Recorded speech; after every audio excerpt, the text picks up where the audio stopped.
शुक्लांबरधरं विष्णुं शशिवर्णं चतुर्भुजं प्रसन्नवदनं ध्यायेत् सर्वविघ्नोपशान्तये अगजाननपद्मार्कं गजाननमहार्निशम् अनेकदन्तं भक्तानाम् एकदन्तमुपास्महे। ओं गं गणपतये नमः। ओं श्रीमात्रे नमः। ओं श्रीगुरुभ्यो नमः। నేను మీ వాడ్రేవు ఆదినారాయణరావు శర్మ. నా సెల్ నంబర్ 7075389589 7075389589. ఇప్పుడు మనం జూన్ నెల మొత్తం కూడా ఫస్ట్ నుంచి 30వ తారీఖు వరకు చెప్పుకుంటామండి. దానికంటే ముందర ఏంటంటే మీకు జాతకాలు చెప్పించుకోవాలనుకుంటే మీ జాతకాలు చెప్పించుకోవాలనుకున్నా, లేకపోతే మ్యారేజ్ ఎప్పుడవుతుందో అని తెలుసుకోవాలనుకున్నా, అదే అనేక రకాలుగా ఉంటాయి కదా, జాబ్ అని ఇవన్నీ. మీరు మీ date of birth, time of birth, place of birth, ఈ 3 ఉంటే చాలండి. మీరు కింద నెంబర్, ఇప్పుడు చెప్పే నెంబర్కి కింద స్క్రోల్ అవుతున్న నెంబర్కి పంపించండి. తప్పకుండా నేను పరిష్కార మార్గాలు అన్నీ సూచిస్తాను. మీకు నా వీడియో నచ్చితే మీరు షేర్ చేయండి, సబ్స్క్రైబ్ చేయండి, అలాగే నన్ను ఆశీర్వదించండి. అలాగే నా వీడియో చూస్తున్నటువంటి మీ అందరికీ పేరు పేరున నా హృదయపూర్వక నమస్కారాలు.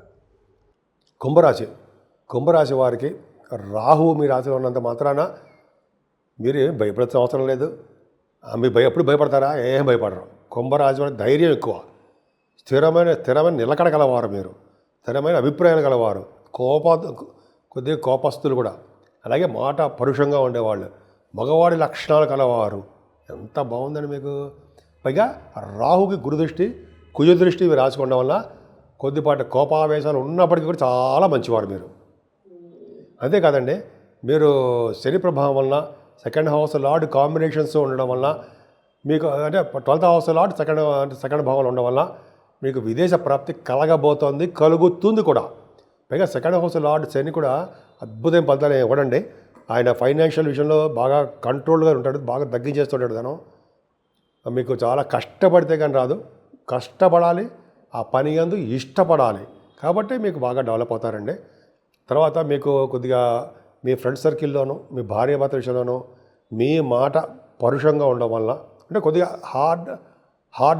హార్ష్గాను ఉండడం వల్ల కొద్దిగా వాళ్ళ మనసు చివుక్కుమంటుంది అనమాట. అంటే కొద్దిగా బాధపడతారు అని అర్థం. కాబట్టి మనం ఏం చేయాలండి, మనం అంటే మీరు అని కొద్దిగా మనం ఎదుటి వాళ్ళు సంతోషపడేట్టుగా చక్కగా మాట్లాడుతూ, లేకపోతే మన కోపం వస్తే కాముగా ఉంటూ నలుగురిలో ఉన్నతంగా రాణించబడదామండి. మనకేంటి భయం, మనకంటే కుంభరాశి వారికి అని చక్కగా ప్రయాణాలు చేస్తారండి. మీరు మీ అక్కల్ని చెల్లెల్ని కలుస్తారండి. ఈసారి చాలా మీకు ఆభరణాలు కొనుక్కుంటారు, వాహన యోగం ఉంది, కొత్త వెంచర్ స్టార్ట్ చేస్తుంటారు, ఆలోచనలు బాగా వస్తుంటాయి, ధైర్యం ఉంటుంది, చాలా బాగుంది కదండి. 4th భావంలో రఘుబుధులు, కంఫర్టబుల్నెస్ ఎక్కువ, ఫైనాన్స్ రంగంలో విద్య ఎక్కువ ఉంటుందండి.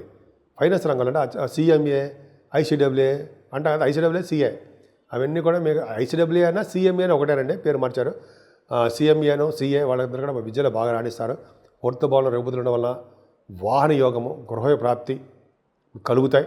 తల్లిగారికి ఆరోగ్య పరిస్థితి చాలా బాగుంటుంది. ముఖ్యంగా సంగీతం పట్ల బాగా మీకు ఇష్టం చూపిస్తూ ఉంటారు. అంతేకాకుండా పంచమ స్థానంలో గురుడు కలిసిన రఘుబుధులు, ఇక్కడ జరిపే రఘుబుధులు కూడా ఏమవుతుందంటారండి, పంచమ స్థానంలో గురుడు ఉండడం వలన ముఖ్యంగా మీ ఇంట్లో మగ పిల్లవాడు పడతాడు. మీకు మగ సంతానం వలన మీ వలన, మీ జాతకం వలన మీ పుత్రులకి మంచి జరగబోతోంది, మీ పుత్రులకి మరింత మంచి జరగబోతోంది అనడంలో సందేహం లేదు. ఎందుకంటే రఘుబుధుడు కూడా పంచమంలో ఉన్నారు కదా. రఘుబుధుడు పంచమంలో ఉన్నారంటే వాళ్ళు ఫైనాన్స్ సంబంధించిన వృత్తుల్లోనూ, అదే మీ సినిమా రంగంలోనూ బాగా రాణిస్తారండి. పైగా పంచమస్థానం అంటే మరింత అభివృద్ధి. గురుడు కూడా కలిసినాడు కదా, జ్ఞానాన్ని బుద్ధిబలాంతో కూడా మీరు జనాలను కొట్టేస్తుంటారు, బ్రహ్మాండంగా సాధిస్తుంటారు. కొట్టేస్తుంటారు, ఫైటింగ్లు కాదుండే, గెలుచుకుంటారు వాళ్ళ మనసులోని.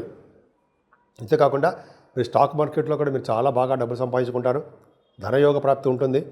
సినిమా రంగంలో, కళారంగంలో బాగా సక్సెస్ అవుతారు. ముఖ్యంగా సాహిత్య రంగంలో మీకు మీరే సాటి అనిపించుకుంటారు. సంగీతంలో కూడా దిట్ట, మీరు చూస్తే చిన్న పెట్ట కానీ మీ సంగీతంలో దిట్ట. సరదాగా అంటున్నాను అనుకోండి, అంటే చిన్న దిట్ట పెట్ట అంటే బాగా మీరు కోవిదులు అని అర్థం. మిమ్మల్ని విమర్శిస్తున్నాడు కాదండి, సరదాగా అన్నాం. అవేం కాదు. కానీ ఏదేమైనా సంగీతంలో, సాధనలోనూ, కళారంగంలోనూ మీరే చాలా అద్భుతంగా రాణిస్తారండి మీకు. అలాగే కుంభరాశి వారికి 6వ భావంలో బుధుడు అద్భుతంగా ఉన్నాడు. బుధుడి వలన మీకు చాలా మంచి యోగం కలుగుతుంది. మీ జాతకం వల్ల, మీ దీని వలన, అంటే మీ రాశి వలన మీ పుత్రులకి ఎటువంటి ప్రాబ్లమ్స్ ఉన్నా, వాళ్ళకి కోర్టు సంబంధించిన వ్యవహారంలో కానీ చిన్న ప్రాబ్లమ్స్ ఏమైనా ఉన్నా, వాటి పెళ్లి కాలేకపోవడము, లేకపోతే ఉద్యోగం సో ఉంటాయి కదండి ప్రాబ్లమ్స్, వాటి సక్సెస్ అవుతారు, విజయం సాధించేస్తుంటారు. బుధుడి వలన కూడా మేనమామలుగా అద్భుతంగా ఉంటుంది. కానీ కుజకేతువులు 7వ భావంలో చాలా తప్పండి. అంటే కాదు ఏంటంటే వీళ్ళు కుజకేతువులు రియల్ ఎస్టేట్ రంగ వ్యాపారం మాత్రం అభివృద్ధి చేస్తుంటారండి, వ్యాపార అభివృద్ధి ఉంటుంది. కానీ భార్యాభర్తల విషయంలో చిన్న ప్రాబ్లమ్స్ క్రియేట్ అవుతుంటాయి. ఇంకోటి చెప్పాలంటే మీకు 10th హౌస్ లార్డ్ కూడా కుజుడయ్యాడు, అవునా కదా? ఖచ్చితంగా అంతే. 7వ భావాన్ని సింహరాశి అయితే అంతే కదండి, దశమ స్థానం, దశమాధిపతి 4th భావంలో ఉంటే ఫారిన్, కొన్ని కాంబినేషన్స్ కూడా ఉన్నాయి. వల్ల మీరు విదేశాలు వెళ్తారు. అలాగే 7వ స్థానం కూడా బాగుందండి. 8వ స్థానం మాత్రం కొద్దిగా ఆరోగ్యం పట్ల శ్రద్ధ వహించండి. ఎప్పుడు చెప్తూనే ఉన్నాను మీకు, ఆరోగ్యమే మహాభాగ్యము. అలాగా మీరు అనారోగ్యం కాకుండా ఆరోగ్యం పట్ల మీరు శ్రద్ధ వహించండి. ఏదైనా భాగ్యస్థానానికి గురుదృష్టి ఉందండి, అది చాలండి మనకి. మీకు అంటే ఏంటంటే భాగ్యం వృద్ధి అవుతుంటుంది, ఫారిన్ కంట్రీస్ వెళ్తుంటారు, ఉన్నతమైన విద్య సంప్రాప్తిస్తుంది. వేద పండితులకి, ఆగమశాస్త్ర పండితులకి మంచి అభివృద్ధి, దినదిన ప్రవర్ధమానం అవుతూనే ఉంటారు. వాళ్ళు జూన్ నెల వాళ్ళకి అద్భుతంగా రాణించి తీరుతారు. అంతేకాకుండా ఈ భాగ్యస్థానం వలన ఉన్నతమైన చదువులు రీత్యా విదేశాలు వెళ్తారు. తీర్థయాత్రలు, పుణ్యనదుల స్థానాలుగా ఎక్కువ చేస్తుంటారు. రియల్ ఎస్టేట్ రంగంలోనండి మీరు చాలా బాగా విజయం సాధిస్తారు. మీరు రియల్ ఎస్టేట్ రంగం ఒకటి మీకు ఏంటంటే భూములు బాగా అమ్ముడుపోవడము, బాగా ధన సంపాదన కలగడం జరుగుతుంది. సాఫ్ట్వేర్ రంగ ఉద్యోగస్తులు కూడా సంప్రాప్తిస్తుంటారు, వాళ్ళకి ప్రమోషన్స్ వచ్చి తీరుతాయి. గవర్నమెంట్ ప్రొఫెషన్ ఉన్న వాళ్ళకి మరింత అభివృద్ధికరంగా ఉంటుంది. ఏదేమైనా సరే మీరు ఎక్కడ ఏ జాబ్ చేసినా సరే ఆ జాబ్లో ఉన్నతంగా రాణించి తీరుతారు. అంతేకాదండి 11వ భావాన్ని గురుదృష్టి, భాగ్యస్థానం గురుదృష్టి వలన మీరు ఏ దాంట్లో చేపెట్టినా మీరు విజయం సాధిస్తారు. చేపెట్టినా అంటే వ్యాపార రంగాల్లో కొద్దిగా మీరు కష్టపడితే ఆ వ్యాపారంలో దినదిన ప్రవర్ధమానం అవుతుంది. మీరు అనుకున్న దానికంటే లాభాలు అధికంగా వస్తాయి. ఏదేమైనా రావుకేతుల మధ్యలో ప్లానెట్ పొజిషన్ అంతా ఉండిపోవడం వల్ల అంత అద్భుతమైన ఫలితాలు కాదండి. ముఖ్యంగా గణపతి ఆరాధన, తర్వాత సుబ్రహ్మణ్య స్వామి ఆరాధన, అలాగే రావుకేతుల మధ్యలో ప్లానెట్స్ ఉన్నాయి కాబట్టి కాళహస్తిలో పూజలు చేసుకోవడం వల్ల మీకు అన్ని రంగాల్లో మీరు ముందంజలో ఉంటారు. శనీశ్వరుని మాత్రము మర్చిపోకూడదు. ఆయన్ని అశ్రద్ధ చేయకుండా ఆయన పూజించవలసింది, ఆయనకి పెట్టవలసిన అంటే నైవేద్యాలు పెట్టవలసింది నైవేద్యాలు పెట్టాలి. ఆయన చేసిన పూజాది కార్యక్రమాలు పూజలు చేయాల్సిందే. ఆయన యొక్క బ్లెస్సింగ్స్ తీసుకుంటేనే ఇవన్నీ కూడా మంచివన్నీ సంప్రాప్తిస్తాయి అంటే ఆ అండంలో మర్చిపోకూడదు. సో అవి అంటే అరణంలో మాత్రం అతిశక్తి లేదు, అవి మాత్రం జాగ్రత్తగా ఉంచుకొని మనసులో ఉంచుకొని మనం ముందుకు వెళ్ళిపోతూ ఉందాం. మనం 12 రాసుల గురించి, అంటే 12 రాసుల వారికి తీసుకోవాల్సిన జాగ్రత్తలు ఏంటి, రెమెడీస్ ఏంటి, ఏం చేస్తే బాగుంటుంది, 12 రాసులకు కాలసర్పదోషం ఉన్నారు, అసలు ఈ నెల మొత్తం జూన్ నెల మొత్తం ఏం చెయ్యాలి అంటే ఒక్కటండి, ఒక బ్రాహ్మణుడు కానీ లేకపోతే వేద పండితుని కానీ స్వామివారు అదే వేద పండితుల వారు కానీ ఇంటికి పిలిపించి భోజనం పెట్టడము, మామిడి పండు వేసి పెరుగన్నం పెట్టడం అనేది గొప్ప అదృష్టం అండి. చాలా రకాల దోషాలు హరించిపోతాయట. ఒక బ్రాహ్మడికి సద్బ్రాహ్మణుడు కానీ వేద పండితులు కానీ భోజనం పిలిచి పెట్టినా, అయితే ఇంటికి పిలిచి మామిడి పండ్లు దానం ఇచ్చినా చాలా అద్భుత ఫలితాలు ఉంటాయండి. ముఖ్యంగా రావుకేతుల మధ్యలో కూడా ఈ ప్లానెట్ పొజిషన్స్ ఉండిపోవడం వల్ల అమ్మవారి యొక్క పూజలు తప్పనిసరిగా చేసుకోవాలి. ఆవిడకి కుంకుమ పూజలు కానీ, అభిషేకాలు కానీ, చండీ హోమాలు అంటారు సరే అటువంటివి కానీ చేయడం వలన, భ్రమరామ అమ్మవారికి కళ్యాణం చేయించుకోవడం వలన చక్కటి సంతానము, అలాగే వివాద వేడుకలు అన్నీ జరుగుతాయి. అంతేకాకుండా ఈ రావుకేతుల మధ్యలో ఉండిపోవడం వలన, కేతు కూడా ఉండడం వలన అమ్మవారికి పూజలు చేయించడం, వాళ్ళంటే ఒక కాళహస్తిలో పూజ చేయించుకోవడంతో పాటు ముఖ్యంగా కేతు ప్రభావం తగ్గడానికి గణపతి ఆరాధన చాలా పవర్ఫుల్, ఎలాగైనా పూజించవచ్చు ఆయన్ని.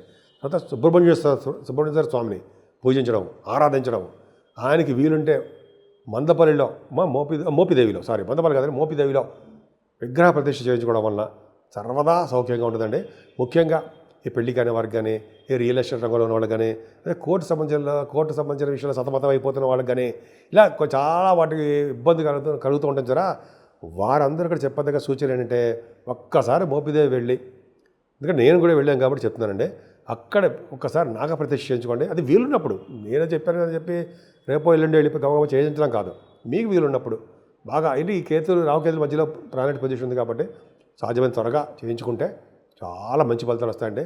ఏదేమైనా సరే, ఇవన్నీ చేసినా సరే విష్ణువుకి తులసి మాల సమర్పించడము, అలాగే ఈశ్వరుణ్ణి, పరమేశ్వరుణ్ణి, మహాశివుణ్ణి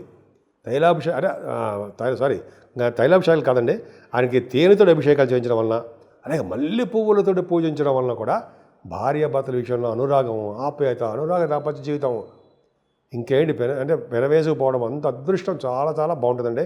అందుకనే ఎక్కడ ఉన్నా మన ఏ పొజిషన్లో ఉన్నా సరే శివుడిని మాత్రం మర్చిపోకూడదు, విష్ణువుని అసలు మర్చిపోకూడదు.